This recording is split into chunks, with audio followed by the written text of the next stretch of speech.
I'm Elizabeth. Je m'appelle Laura. Je m'appelle Wesley Kiefer.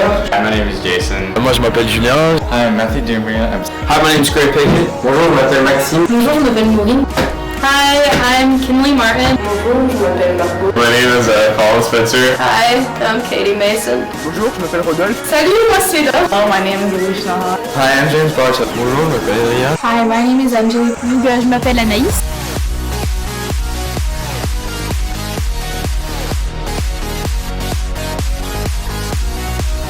Okay, my name is Colin Spencer. I'm 17 and I go to North Gwinnett High School in Georgia. Bonjour, je m'appelle Margot, j'ai 15 ans et je suis au lycée Louis-Bertrand à Briey.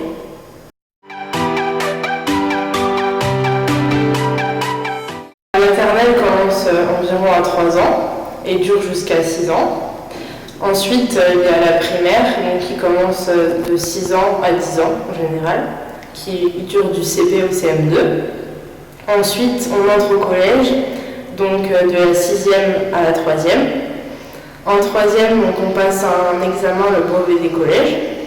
Donc après cet examen, nous pouvons entrer au lycée, qui dure de la seconde à la terminale. Ah oui, et aussi donc, au lycée, en première, nous pouvons choisir la filière que l'on veut, comme soit une filière générale, donc L, donc littérature, ES, économique et sociale, ou S, scientifique, ou alors une filière plus technologique comme ST2S, STI2D, STM, sciences techniques du laboratoire, etc. En terminale, nous passons l'examen, le baccalauréat. Et après le baccalauréat, nous pouvons entrer à la faculté ou dans des écoles supérieures admissibles sur dossier. That's cool.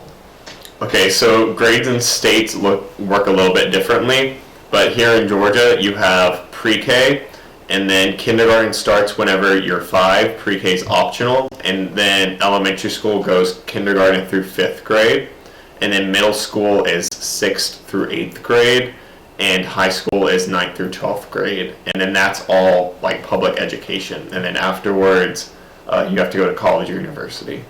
So public education is provided for grades K through 12, and then after 12th grade you have to go to college or university.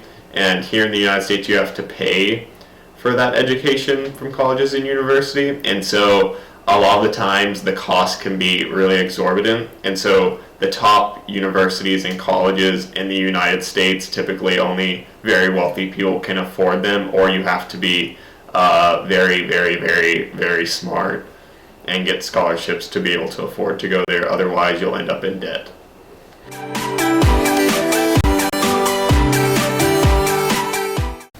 I guess in general, you have a teacher, obviously, and then students. Whenever the teacher is talking, the students do not talk. Obviously, if you're rude to the teacher and you talk during your lessons, like they can throw you out of their class and get you expelled from school if they really hate you. Otherwise, the state requires that education is mixed, and so you'll have homework, and so you'll write or whatever the class to do. So if it's like AP Lit, you'll have to go home and write an essay. If it's calculus, they'll give you workbook problems to do. And then also it's mandated by law that you have to have like an interactive activity or whatever. So whether that's like poster making. So in calculus, we had to make posters, like solving problems in calculus. The school I go to right now in 12th grade, each class is an hour each, and we have 7 classes in total. And you? Ah d'accord. En France, un cours dure environ 55 minutes. Et en début d'heure, le professeur interroge un élève pour savoir si le cours est su correctement. Puis nous passons souvent à l'application du cours par les exercices.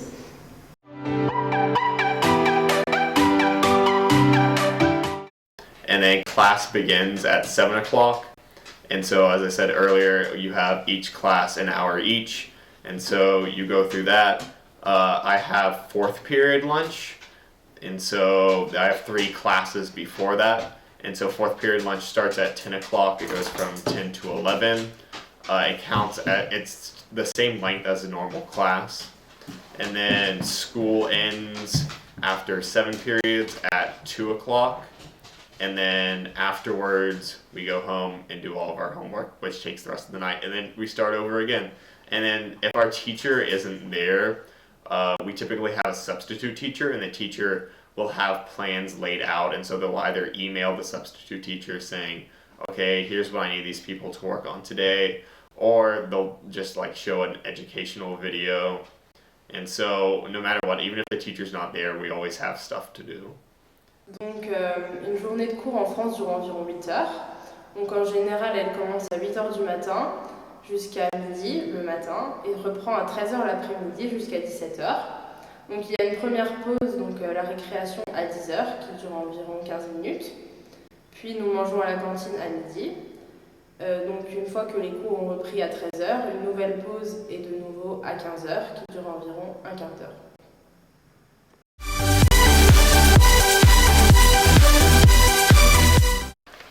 We have the same classes every single day. We all have 7 classes, an hour each. So in Georgia, at the school that we go to, this changes everywhere, but you have to have 4 years of math, 4 years of science, and 4 years of language arts, and 3 years of social studies. So you have to take all those classes throughout your high school career from 9th through 12th grade. And then, so if you think about that, that's excluding the 1 year that you don't have social studies. That takes 4 of your 7 classes plus another one is lunch, so 5 out of the 7 classes. And so each semester you can take an elective, and usually these electives last for the entire school year, so both semesters.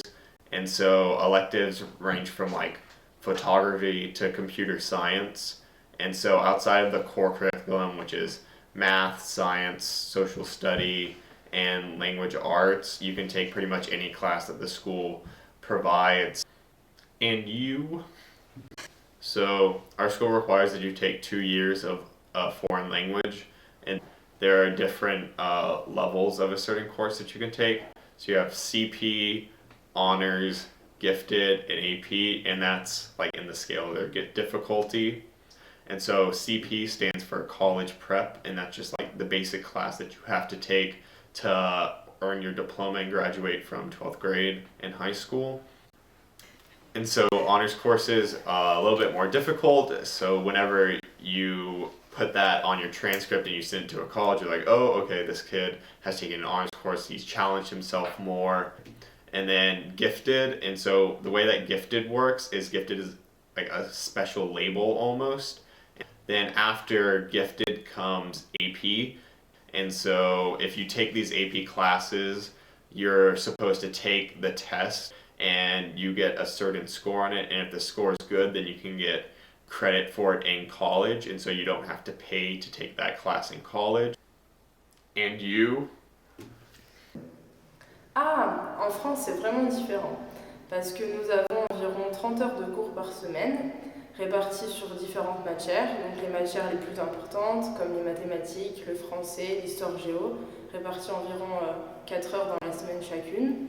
Puis nous avons certaines matières, les langues vivantes, ou la première langue comme l'anglais, par la suite l'allemand ou l'espagnol, ou des différentes options selon les filières. Donc en économique et sociale, nous avons de la science économique et sociale. La filière scientifique, ils ont plus de sciences comme les SVT ou la physique.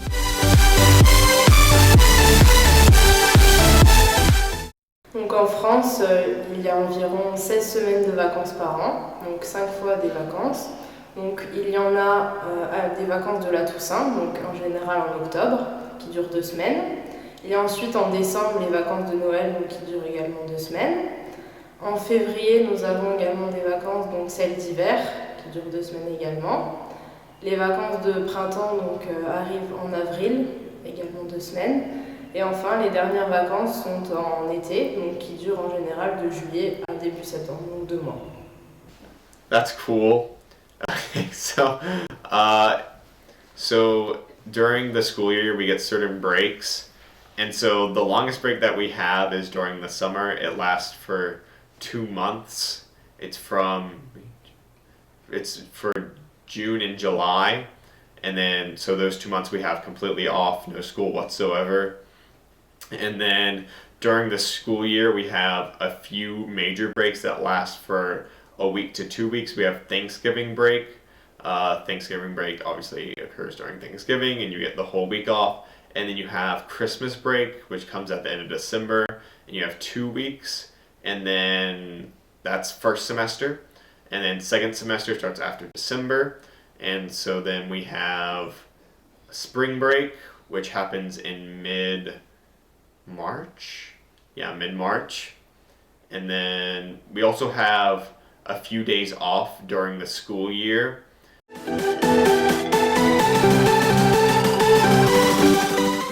Donc le système éducatif français est un bon système globalement, puisque on peut dire que le système de notation des élèves est un bon système puisqu'il permet d'évaluer les compétences des élèves. Cependant, il reste encore inégalitaire malgré d'améliorations, puisqu'il favorise souvent les bons élèves et laisse un petit peu de côté les moins bons. Et toi, comment tu vois le système américain? Oh, that's interesting. So, education in America. Okay, so this is a really hotly debated topic, especially now. So I'm going to try to do this very briefly. So we live in the suburbs, and so we live outside of the city, but in inner cities, education is a really big problem because they typically don't have the money or funding necessary to give their kids the education that they deserve. If you don't have a good foundation of education from K through 12, so from kindergarten through 12th grade, then colleges, or at least high-tier colleges, they won't accept you. They just can't educate their kids, and so their kids are forced into this perpetual state of poverty where they can't escape this cycle. And then you also have the problem otherwise whenever you have to pay for college. And so for paying for college in America is really, really bad right now, and it's becoming worse. But what comes along with that is a lot of debt. Because of that, people can't receive the best education possible. It's completely ridiculous, like the education system that we have now, and how if you're poor, you essentially cannot achieve as much as if you are rich. And I think that that's going to change very quickly soon.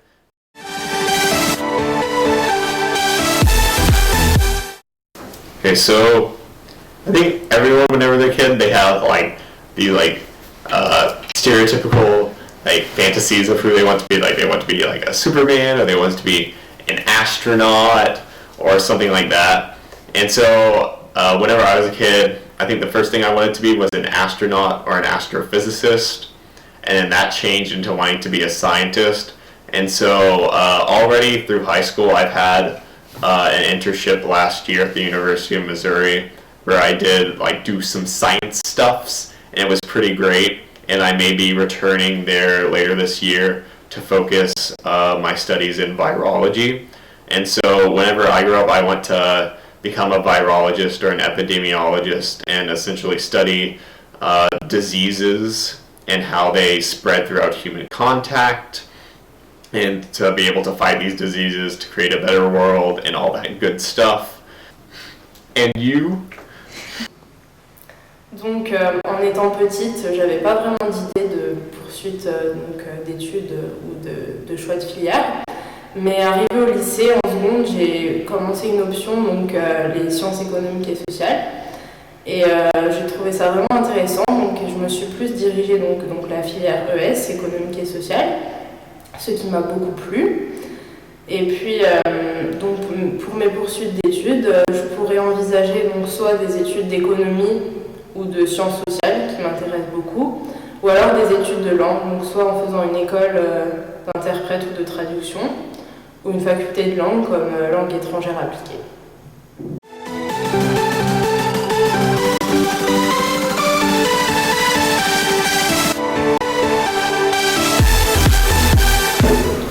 Donc maintenant, je vais passer à répondre à des questions plus personnelles, mais qui concernent toujours la France.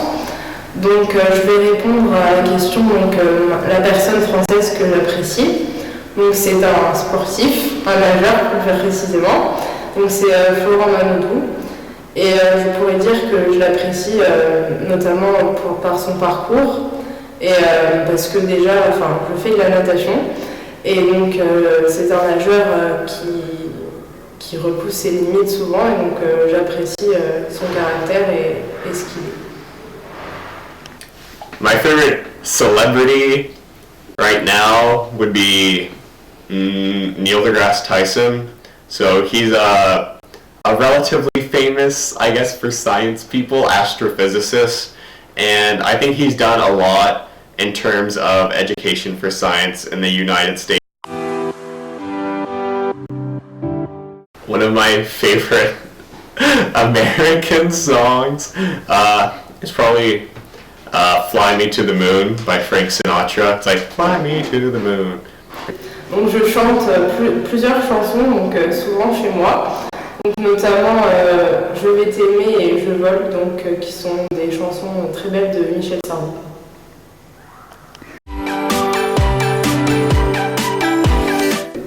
Donc ma région préférée en France, donc c'est la région PACA, Provence-Alpes-Côte d'Azur.